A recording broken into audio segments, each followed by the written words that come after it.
Good evening, everyone, and welcome to another of our spooky sessions. Now, I know it hasn't been long since your last one, so here's the next episode and the final episode of I Made a Deal with an Angel by Cythero. So, after this, we start series 2. We'll see what happens in that one, but as it is, tonight, this is your final episode. And I really do hope you've enjoyed all of this series so far.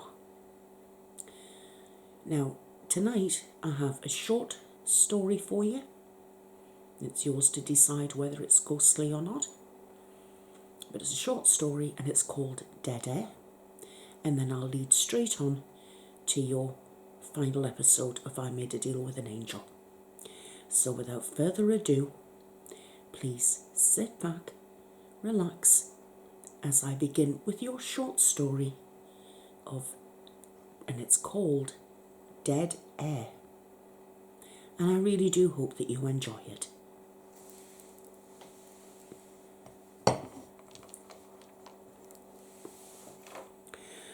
I was pulled from a dead sleep by a dull thud. Sitting up in my bed, I looked at the clock and realised I'd slept in. The red numbers read just after 1 in the afternoon. I lay back down and closed my eyes, waking my body up with a stretch. I lay there for a moment and heard the thump again, recognising it as a knock on the front door. My dog started to bark outside in the backyard as I pulled myself out of bed and grabbed clothes. The knock sounded again. 1 second, I called. I pulled on my shirt and shorts and went out to see who it was. I peeked through the little peephole in the door, having to stand on my toes to see. An elderly woman stood there for a moment before she knocked again, making me jump. I unlocked the door and opened it. She smiled, but despite the fact she had a kind look about her, I couldn't help but feel that something wasn't right. The woman looked odd. She had thick, tangled hair. It was black and grey. Her skin was tanned and wrinkled. And she wore clothes like she'd been in them for a while. They were faded and she had a smell that came off her that made my stomach turn. And when she smiled, I could see she was missing some teeth. And what teeth she had were yellow and rotten. I tried hard to maintain polite though, and be polite, although the smell of her was starting to make me feel sick. She then tried to give me a small, old, tattered-looking yellow card. ¿Se puede llamar este número, por favor? She questioned. I stood there like an idiot for a second, not knowing what she'd said. I didn't speak Spanish very well, aside from asking if they spoke English, or saying that I didn't understand Spanish. She gave me a small smile before she took the card and pointed at the number on the bottom. I nodded and went to get my phone. On the card, an old cab number, as well as a picture of a cab, worn as the rest of the card, stared back at me as I looked at the number. I punched in the numbers on the phone and waited. It had been just a second before the dial tone gave way to dead air and static. I stood still, my stomach sinking to my feet. I looked at the card again and shut off the phone. I dialed the same number again and again and made sure that I'd entered the right number. Same result. Confused, I turned to the woman, my face paling. She was gone. I hadn't even heard her leave. I stuck my head out of the door, then went to the porch and looked around. My dog had stopped barking on the porch, so she couldn't have gone round that way. The ground was littered with fallen leaves, and I would have heard her footsteps, but I hadn't heard anything. Thoroughly confused, I slipped my feet into my shoes and I went outside, still holding my phone and the old card. and I went round to check the back. The dog was playing with his ball, chewing mercilessly at the old baseball before looking up at me with a wag of his tail. I watched him a moment before I went back to the front of the house, then checked round the other side. The old woman was nowhere in sight. With shaking hands, I went back into the house, put the phone back on the cradle, and looked at the card. I flipped it over in my hands, looking for a date somewhere on it, but I found none. The slip of paper gave me a feeling of unease. Without hesitation, I took the card and I burned it. Since this incident, I've heard knocks on my door, but when I go and see who it was, they were gone. Sometimes the phone will ring, and when I answer, the number is unknown, and there's nothing but dead air and static.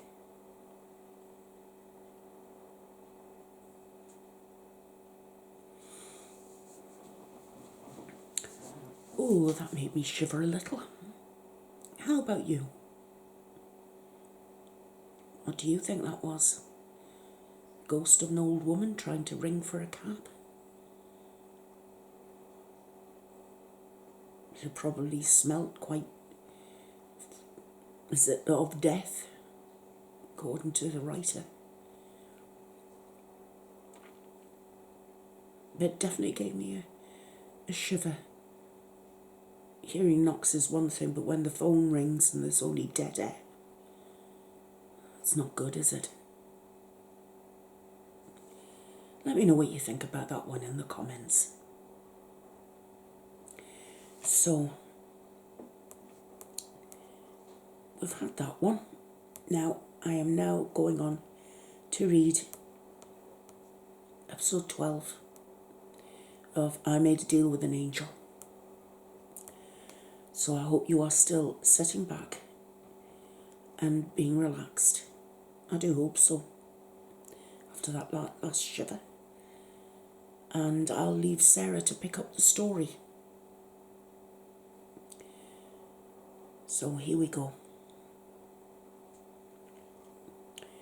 I bet you guys are curious about how I got back to Earth in the first place, eh? Okay, I'll dish. Do people still dish? I'm just stalling, to be honest.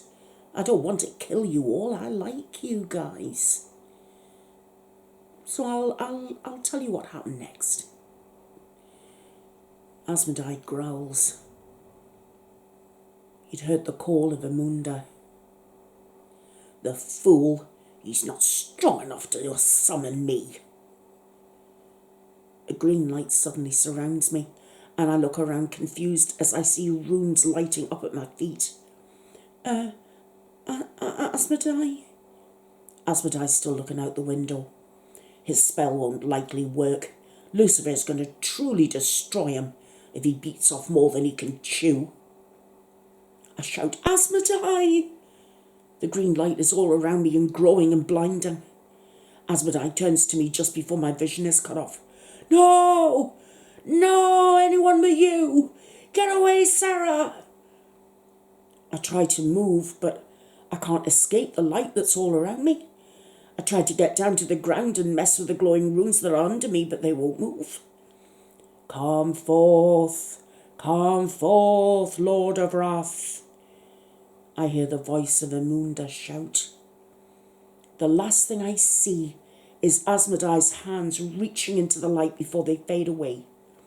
As I see past the runes, the ground below me suddenly changes to the roof of the halls of Wrath, and then all of hell, and then darkness.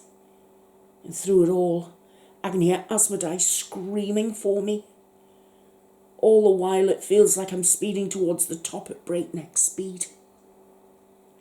In an instant, the first thing I notice is that the air isn't hot. That's a welcome surprise. Then I hear a voice not too far away. Yes, behold, the demon I have brought forth for the ruination of this world. An all-powerful... Amunda's voice is heard. I stand up, stretching my wings as I do so, looking ahead of me. For reasons I can't really explain, there's a priest and a warlock in the same room. In his hand, the warlock has some little red disc and has a black beard and is covered in weird tattoos. His black robes stink and tattered looking. He's staring at me in confusion. Succubus? I pour on the charm as I spot him. Who are you? Did you summon me? I glanced down, noticing a binding circle. In his confusion, however, he didn't say anything about binding me to him or any kind of requests yet. My orders from Lucifer were pretty clear. Kill the summoner and then break the seal. So I start working my initial entrance with my eyes, hoping to lure him into the circle. I do not understand. I summoned a demonic prince of hell. I wanted to summon the Prince of Wrath. Who are you? He says as he walks into the circle I'm currently stuck in. Oh, you summon me? I purr as I slide my arms over his shoulders and around his neck, moving closer. Summoned and bound, the idiot says as he runs his hand through my hair. I try hard, so hard to remain composed, because that hair is my master's to run through, not some two-bit mortal with a fancy disc that can summon demons. I think I hear one of the priests call him a fool as he does this. I agree, he is a fool. I just giggle for him. I don't remember hearing the binding words. The look on his face is priceless as I pull him in for a kiss. Funny thing, I think being summoned makes you thirsty because suddenly I'm so thirsty. I drink deep from him with the intent on killing him. Drinking from Asmodai is like sampling a fine vintage wine. It's a dry, delicious taste that tingles as it goes down, and when it hits your stomach it warms your whole body and leaves you wanting another sip. Drinking from this mortal was different. It was sweet and tasty, sure. I'd say refreshing even. Basically it was like drinking a Coke. Nothing special, but still tasty and satisfying. When I feel pretty much nothing left in my little soda can, summoner, I push him out, making sure his feet still hit the circle so it breaks and I can get out. Wouldn't you know one of the priests saw through my plan and blocks me? I grasp that you're all humans, but when a demon gets summoned, even a succubus or a lesser demon, and they try to exit their summoning circle without being told, ouch, it hurts like hell. Well, less than hell, but it still hurts. This marks 2 times I've been on Earth as a succubus, and both times I'm stuck in a church. I'm none too happy about all this. Plus I know these priests are only human, so I make sure to simper and whine in the centre of the circle. Also, a point of order, I'm a hell of a lot more powerful than the first time I came to town, so to speak. I can tell already that holy ground alone isn't limiting my abilities. Good show, Father Thomas. I hear a British accent. It reminds me of Esmeralda. If he calls me bog trotter, I'm going to strangle him. Despite my whimpering, I notice none of them are buying it, so I just pout. You guys are jerks, not even trying to help a lady. Of course, the main priest isn't too happy with this. I'm pretty sure he's not buying it. Why, I don't know. He starts trying to get me to say my name. He tosses holy water at me and it burns like a bastard. Oh shit, that burns. Stop. Okay. Sarah Baker. Sarah. My name is Sarah Baker. Just stop that. Sure, I hope it puts an end to Mr. Baptizer. What sort of name is that for a demoness? The Brit chimes in. Well, it wasn't my mother's plan for me to be a succubus. My sass gets me more holy water, of course. Ouch! Stop it! Sorry. I think there's a French dude somewhere who mutters something about Americans. Makes me want to rip his throat out while humming the Star-Spangled Banner. Sarah Baker. What do you mean your mother named you? Do you want me to believe you were once a human before you fell? The first priest asks. I roll my eyes. I figured a priest ought to know this shit. All demons are human once, don't you know that? The priest ignores me, and it looks like they're ready to walk out, leaving me stuck here in a summoning circle. The jerks. But then I notice Imunda getting up, which is impressive because I drained him dry.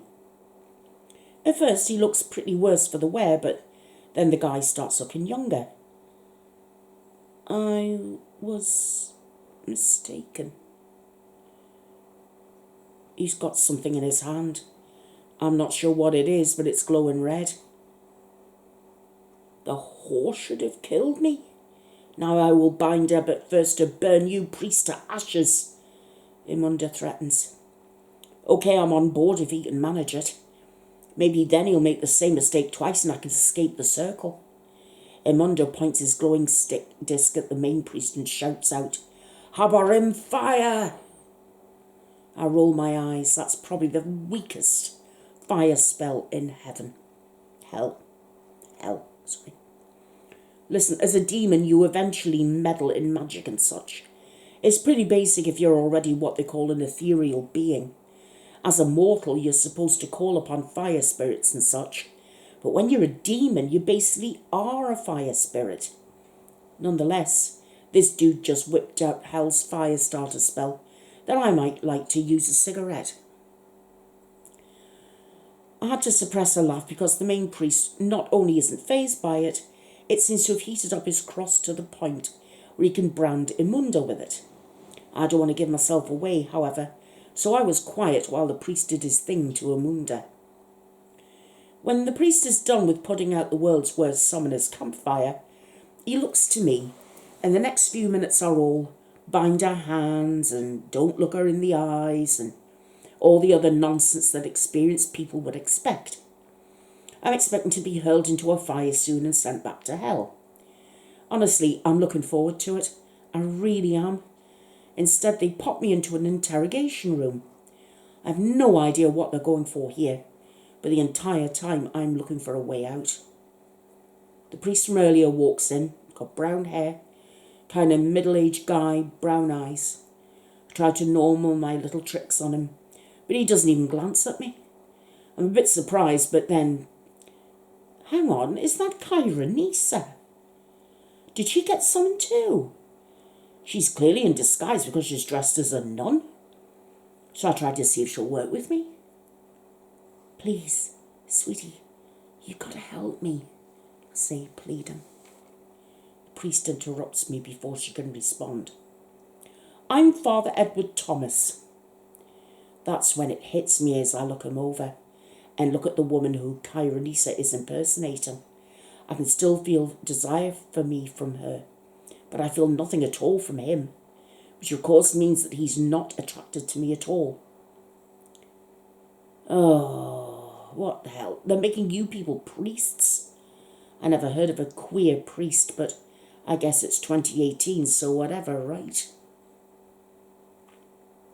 So I know now that Father Thomas is looking at me up on his phone. It's how I found Jason after all, but at the time I was seriously freaked out about how much this guy knew about me, just from my name and the date of my birth. As he's grilling me and I'm answering in ways I'm not comfortable with, I looked at Kyra Nisa incognito, hoping for some aid here. She keeps swinging that stupid incense thingy, and it keeps producing the smoke that makes me talk. But the weirdest part of this interrogation is that I don't remember half of what I said. It was like there was some other part of me talking, a part of me I barely seem to remember having control over. I'm not sure what I said, but I felt like I was crying. I hadn't cried in years. I mean, my eyes might water when Asmodai strangled me in public or shoved his sword into my stomach, but not like this. I felt emotions I hadn't in a long time. The whole time it was like someone else was doing the talking. I'm trying to pay attention to what I'm saying, but it's difficult. I start to get really nervous towards the end. I keep talking about Asmodai, and I'm so scared I'm going to spill the beans about me and his real relationship. However, talking about Asmodai seems to get me back into my normal mood. My master Asmodai? I can control myself again. The Lord of Wrath, Father Thomas laments. That explains Amunda's issue in summoning. He was attempting to summon Asmodai himself, yet instead we get the one who leeches off his power like a lamprey. That gets me pissed off no end. If my master came, you'd all be buried dead men. Oh, is that what you believe your master would do to us? He challenges. Oh, what Asmodai would do to you. I get hot just thinking about it. I smile to him. He would swoop down on his mighty dragon, brandish his havoc blade, and swing into you. Wave after wave of you, holier than thou. Idiots would come at him as he keeps killing you. He'd tear into you all, no matter how many of you there were. I'm on fire right now. How can you be so certain? He asked me. I remember how he took care of Ubiel, Mammon, and everyone else who gave us a hard time during our inquisitioning days. I've seen him destroy the forces in his own army when they dared to disobey him. Remembering how he took me after the Inquisition gets me going again. He motions for Kyrenisa in disguise to leave, and I'm running out of options. I guess my body was turning her on. His own forces?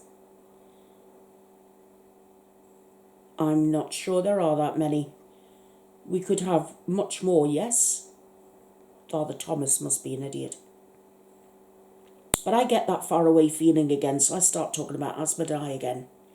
My master commands 72 legions of demons, 10,000 strong each. My master commands them, they obey, or he destroys them by hand. He is powerful, so powerful, my master. That faraway feeling grips me again, but mercifully Father Thomas finally excuses himself before I say something stupid like that I'm in love with Asmodai. Thank you for your time, if you'll excuse me. I heave a sigh of relief and just lean back in a terribly uncomfortable seat. I'm very certain that now they've got what they wanted from me, I'm going to be hurled onto a bonfire and sent back to hell. Again, at this point, I would almost welcome it. The incense is burning my eyes and skin, and it just hurts. A minute or two passes, and the British priest walks in. Sarah Baker, let's start with a few questions, yes? No reason to make this painful.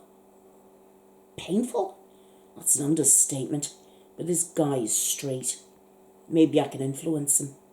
He's a priest, though, so he's not stupid, so I start small. Can you get rid of that incense? No, it counteracts your musk, I hear Kyrenisa in Nun say. It's funny because the more she talks, the less she sounds like Kyrenisa. I look her over and I realise she's not. The incense isn't bothering her like me, and I can't see any demonic aura around her. But she looks exactly like Kyrenisa. She's even bisexual. Well, at least bisexual enough that I can tell she's attracted to me. But she's in a nun outfit. I decide to take another approach. What the hell is someone like you doing being a nun anyway, sweetness? Maybe I can seduce the nun and get her to get me out of there. The priest chimes in by far with the dumbest question that a human has ever asked in the history of dumb human questions. Are you treated well where you are? It's hell, I answered mockingly. I redoubled my efforts on the male priest, hoping to counter the incense with sheer will. Can you let me out of here, please? I escaped hell already, and it's like you guys are trying to make it seem like hell here on earth. The incense is burning my eyes, and I want to go outside, just once. It's been so long. I want to see the sun again. It's been decades. Please, Father, Please. I give him the cute puppy dog eyes. Asmodai can never resist the puppy dog eyes. So this mortal has no chance in... yeah. First, we need to have you answer our questions. More questions. Burn me or get me out of here, but no more questions. I'd rather be in hell. But I do have a question for him. Maybe he'll answer me. Could you at least tell me what year it is? It's the year of our Lord, 2018. 2018? I'm trying to do math in my head. It's felt like decades upon decades and I've only been locked up for less than half a lifetime. That can't be right. You mean like 2118 or 2218? The priest shakes his head. No, my dear. I feel my heart sink. It's only been a few short decades. I have to get out of here. Now I don't want to go back to hell. I want to try and appeal to the priest's soft spot. I force some tears welling and soon I'm sobbing. I'm blubbering incoherently and I reach out for the priest's hand. I'm hoping my pathetic display may at least get me a snack. I could go for another Coke, you know. Just then the would-be Chironisa rushes the priest out of the room. At this point, I've reached my limit. I am not going to be in this room another second and I let my anger take hold. I start to channel my master's power inside of me, letting my anger and rage overflow, driving me into my berserk state. I slam the table hard, breaking something. No, it can't be, it can't. Belial, that sick mammon, that bitch Esmeralda, every one of them. I wasn't here for only 30 years. I couldn't have. They've tortured me for centuries. I drag my claws across the table and I can feel new strength surging through me. You bastards, you lying bastards, I was in there longer. You can't tell me every year that I was only there a few months. You can't. I slam my fist down and now the table breaks. I'm feeling more rage and strength flow through me as I pull my hands apart, snapping the chains. Feeling my rage boiling up, I shoulder check myself through the door. I grab the would-be Chironisa and push past Father Thomas, making my way down the hallway. I see an older man in robes and grab him as well as I rush down the hallway. I do my best to control myself and I glare at the old man. How do I get out? Shout at him. The old man shakes, points to a set of stairs, which I dash up. I reach a locked door and I look at him. He shakingly pushes his crucifix into the door with just a look. I grin and drop him hard on the ground. I think I hear a few of his bones break. The nun in my arms whimpers. I look at her, my rage subsiding. At this point I know I have to get out of Dodge. So I smile at her, pouring on the charm. Sorry about all that ugliness, sweetness. What's your name? She stutters. Sister Fatima Ghazawi. I snicker. Ghazawi? I think I know a relative of yours or an ancestor. Chironisa? She frowns. I don't know any Chironisa. I grin. I'm sure you don't. Now, you're going to be very quiet or I'm going to break you in half. Okay, sweetness? I wrap my wings around myself and transform into a nun as well. Before holy ground was a problem for me, but with all the training I had in hell and the power I had from Asmodai, that wasn't a problem anymore. Holding her hand, Fatima's appearance changes as well. I start pulling her out and look around the exit. There are tons of priests and nuns everywhere. How do we leave, sweetness? I whisper to Fatima. This way, she points. Good girl. I compliment her and we make our way towards the exit. From here it would have been smooth sailing, if not for a little angel brat getting in my way. Someone grabs my arm and dumps water over my head. Only it's some kind of holy water and man does it sting. I scream as I feel my disguise break. Will you people leave me alone? I shout, and even to my surprise my voice echoes through the room. So standing in front of me now is some cocksure kid who can't be older than 30 or so. He's got a Bowie knife and a trench coat, ice blue eyes and black hair. I'm certain I've seen him before, but I can't put my finger on it at the time. No, is all he says. So dramatic. Then let me spell it out for you. I'm not going back. Not now. Never. I'm free. And if you can't leave me the fuck alone, then will you get a free sample of what I'm leaving? I breathe deep and grin as I think of a middle-of-the-road fire spell, one that Imunda probably couldn't even dream to cast. It's called Dark Flame. I breathe out and cover him in the stuff. Black flames engulf and the twerp, and I just giggle to myself, happy that I'm not getting sent back quite yet. I've plans, after all, and not one of them is what Lucifer planned me to do. Except my joy is ended pretty quickly as the guy gets up, throwing his burning trench coat aside to reveal while he's unscathed in my unholy dark flames. He's a friggin' angel. Huge white wings spread from his back, so large I wonder how he even kept them concealed under the coat. "Submit, demon!" he shouts. "Oh, are you fucking serious right now?" He looks young too, and his white silvery rings look so nice. Kind of like Lucifer's, but not as grand. What the hell? You guys were all dead. No one down there will stop bragging about it. What hole did you crawl out of?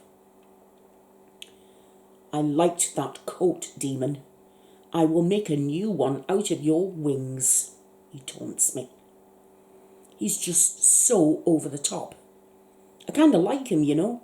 I desperately want to seduce him. He's cute, but more importantly, I don't want to go back yet, and he just reminded me, I have wings. I jump onto the air, carrying the nun with my tail, and head towards the ceiling.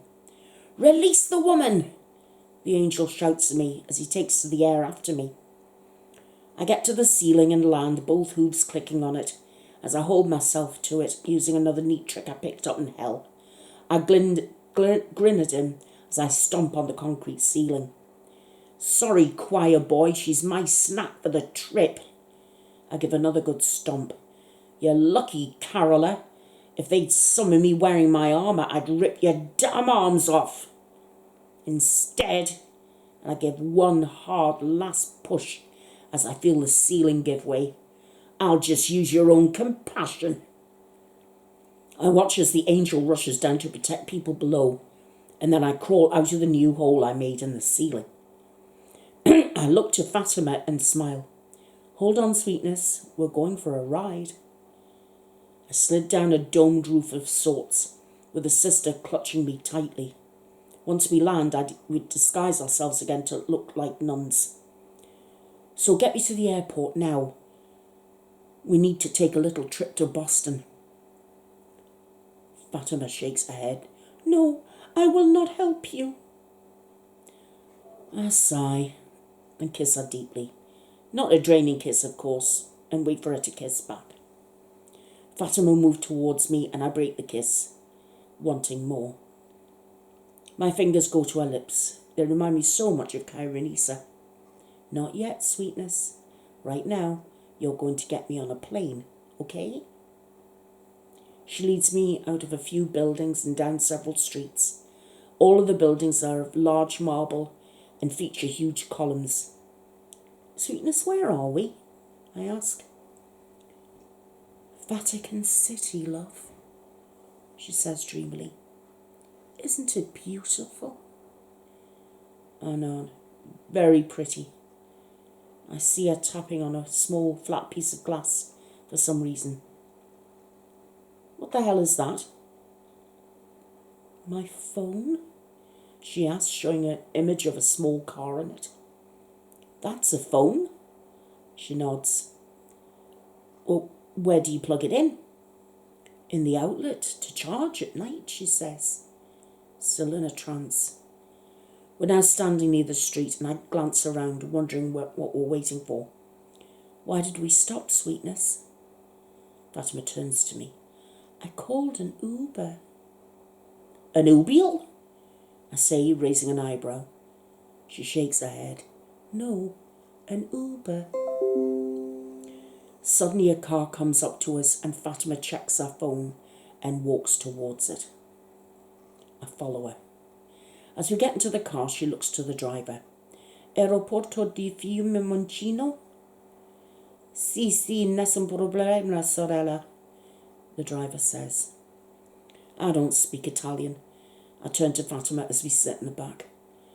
So, I have a friend in hell, also a succubus. Probably an ancestor of yours. Has to be because you're a dead ringer for her. Anyway, what are your parents' names? I'm curious. She's quiet for a moment.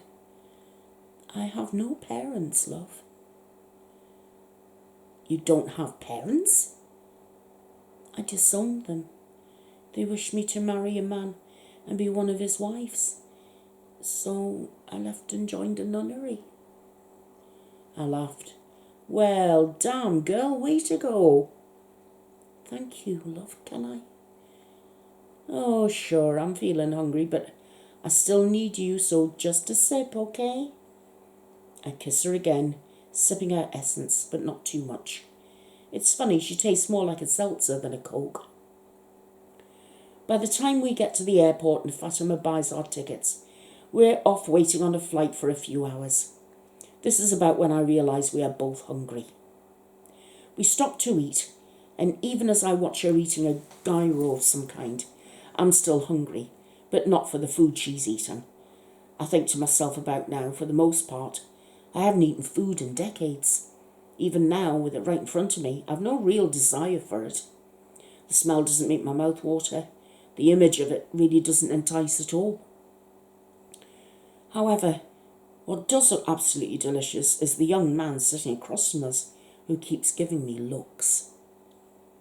He's got long blonde hair, looks to be about 20 years old, and is undressing me with his eyes. I smile and wink at him. He winks back and blows me a kiss. I look to Fatima. Honey, you wait here. I'm going to go grab a bite. Fatima just nods. I saunter over to him, and as I do, I change my appearance a bit. Enough where I wouldn't be recognised when someone starts looking for this guy. I walk up to him, smiling. Hi there, handsome. Please tell me you speak English. He laughs. A little English. A little. He looks me over. Bello, molto bello. I brush some hair over my ear and lean down to kiss him. I smile, standing up and motioning him with my finger. He smiles dumbly, and I lead him to the broom closet I managed to spot. I pull him into the closet, lock the door, and I undo his pants and turn around, dropping my disguise, and I pull my thong to the side. I rub my rear against him, and he eventually takes the hint. He thrusts into me, and it makes me miss Asmodai so much. I sigh and let him do his thing, drinking more and more of him as each thrust grows weaker. I swear I want to yawn. Eventually I hear him gasp. Il mio cuore. His voice sounding much more tired and old. I turn to look over my shoulder and grin as I see the life leave his eyes. Thanks for the meal, cutie. His mummified corpse slumps over and he falls out of me. I don my disguise and waltz out of the closet. After I get near Fatima, I assume my normal human disguise, which is just me before I got transmuted. Fatima seems to be coming out of her enchantment a bit. How was your meal? I frown. Well, he was tasty, but it was a bit small for my taste. Still, I'm satisfied. Fatima looks disturbed. I'm about to reaffirm my control over her when she interrupts me. That's our gate. We need to go. We both get up and board the plane. I made a splurge on first class. It's not my money after all. Needless to say, I get the window seat. Halfway through the flight, I'm very much enjoying the view. You know, Fatima, I've never flown on a plane before. I assume you have. Fatima's quiet. I haven't done a lot of stuff, you know. Fatima just looks scared of me. I frown imagining what Esmeralda looks like to me when she was a demoness. I'm not going to hurt you. Fatima whispers, you are a demon. How could I trust your words? I lean back in the comfy leather seat. I don't know. Have faith? I have faith in God, not a demon. I laugh. Hearing that from your face is so strange. No one in my family is a demon. I roll my eyes. Well, someone up along the ancestry is, honey. You look just like her. She's queen of the succubi now. Fatima pulls her arms across her chest. I did not appreciate you kissing me. I laughed. I heard no complaints when I was doing it. She said, you seduced me. You took advantage of me. I sighed. I made you kiss me. I can only make you do what you wanted deep down to do. And it was a kiss. Deep down, you wanted it. The deepest part of my lust? Yes, you're beautiful. But you're a beautiful poison. My heart sinks at that, and I look at the view out the window. After some time, I whisper, sorry. Fatima speaks up, though I'm not looking at her. What? I'm sorry for kissing you. You were my only way out, okay? You forget about things like taking advantage when the whole world around you is nothing but violence and horrors. Fatima is silent for a moment and then breaks in with, I forgive you. I look at her and she's smiling oddly. What's with you? I didn't know a demon could ask for forgiveness. Maybe there is hope for you. I scoff. My soul isn't mine. It's not getting saved, sister. Don't get my hopes up. Hope is all someone like you must have to survive, she continued. And I sighed. I said, I gave up on hope. I just make do with what I have. I'm silent for the rest of the trip. When we finally land and deplane, I head out holding Fatima's hand. I look at her oddly as she pulls a habit up over her nose and mouth for some reason, pulling the top of it to cover her forehead. I said, what, are you cold? Allahu Akbar! Allahu Akbar! She shouts. Suddenly everyone around me is panicking and I see cops rushing towards her. I let go and make a mad dash into a crowd of people as she's tackled by security officers and people starting shouting into radios. Luckily, it's an absolute chaos in the airport and I managed to get out of the place. I easy sweet talk a cop to let me go to see my sick mother, and from there I grab a cab. He drops me off near Copley. A few hours later, I drop by the internet cafe and try and look up my son, and that's where I found this website. Unfortunately, that angel and priest have been on my tail ever since. I found my son, and now here I am, stuck in a catacomb, waiting for one of these guys to leave so I can end the world. But good, bad news? Angel Boy finally got up to leave. So that means I'm going to go and unleash hell now. You guys have been great. I hope my master doesn't find you. Maybe, if you're lucky, you'll be able to hide or manage to avoid us for a while. I would say hide in a church, but the fallen really don't care for those, so they will likely destroy every one of them first. Man, it's kind of depressing, right? I actually like some of you. You've been so sweet. And I'm afraid of what might happen to my family and the chaos of the world ending. I've been ordered to break the seal, so I really can't ignore it. I think I feel guilty. I haven't felt like this in so long. I feel guilty about having to do this. And I'm so sorry, guys. I am. Can you forgive me? Please? If not, I get it. Oh. That's the best I can do on that, then. I've got to go now, folks. Thanks for reading my story and listening to me. Time to end the world. It's been fun. Bye.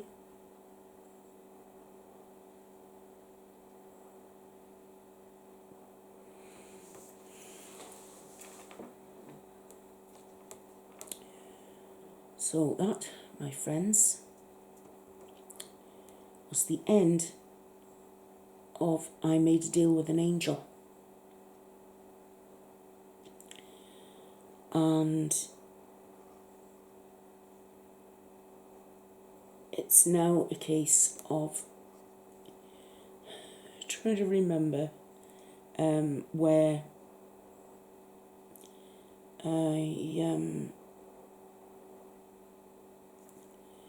I put where it was I wanted to tell you about next. But do you know what? I might just have to, here we are. Right.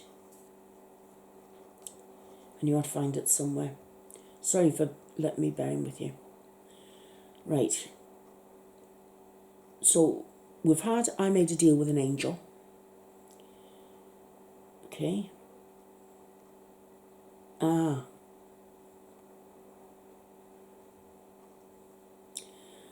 I forgot.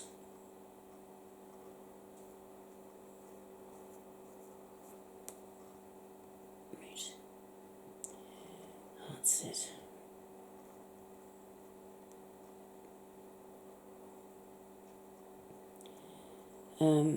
Sorry, I'm just looking at the next part is called Since the First Time I Died, I've Fallen in Love with the Angel of Death. So we'll just have to wait and see what that part involves, won't we?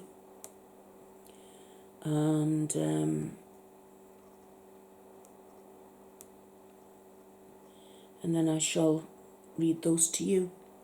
I'll read the start of that to you next week. I'm just double checking that I've got caught on top with everything. I believe I have.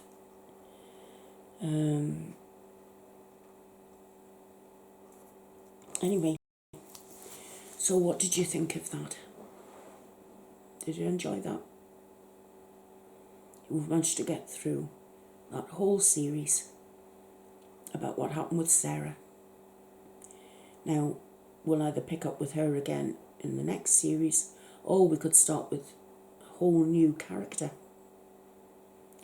And if you want a little sneak peek of the next one, I will have a quick look now, and I might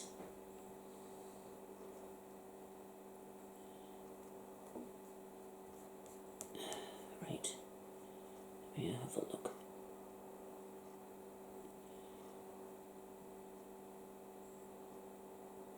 No, it's a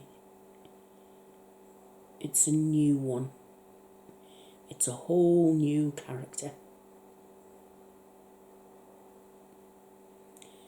So, there you go. It's a whole new character. So we've said bye-bye to Sarah. At least I think so for the moment. And then we can start with this whole new character. Right, my friends, I've kept you long enough now. So thank you again very, very much for being here. Thank you very much for watching. I do hope that, considering the current circumstances, you have the best weekend that you can have. And please look after yourselves. Please stay safe. You know, we're counting the days now until we can be free and get back to some kind of normality. I can feel it. So we're just going to keep on doing what we've been doing. And we're going to get through this.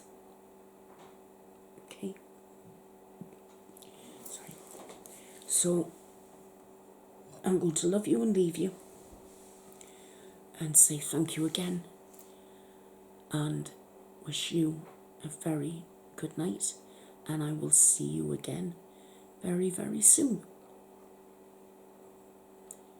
Good night.